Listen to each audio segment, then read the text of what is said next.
Hi, welcome to the Personal History Hub. This is going to be a short video on the 1957 Civil Rights Act. Okay, don't get confused with the ones in the Civil Rights Act in the 1960s and the Voting Rights Act as well in 1965. So they're 64 to 65. Don't get them confused with this one in 1957. So what was the background then to the 1957 Civil Rights Act and how did it come about?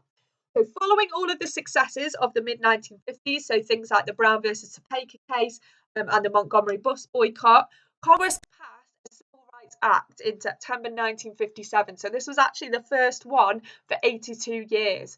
And this did show that some attitudes within society were finally starting to change. The act did have the support of President Eisenhower, who had always stated in the past that it was impossible to change people's minds by introducing laws. So it seems like he's going back a little bit on what he's already been saying in the past.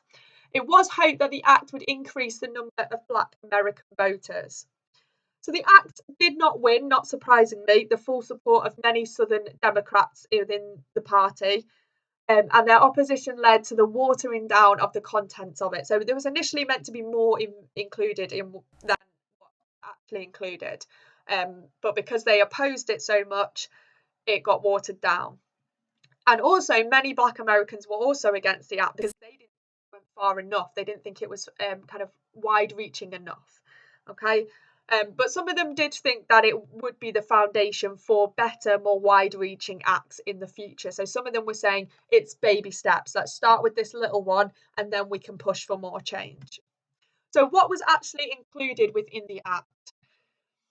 Established a US Commission on Civil Rights. The first project was to look for evidence of discrimination in voting rights in Montgomery.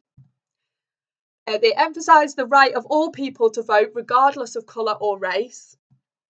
And it allowed the federal government to intervene if individuals were prevented from voting.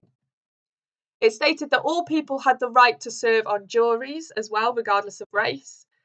And also, the Second Civil Rights Act was then passed in 1960, and this stated that people would be prosecuted if they obstructed somebody's attempt to register to vote. Hey, thanks. Don't forget to subscribe to the Personal History Hub.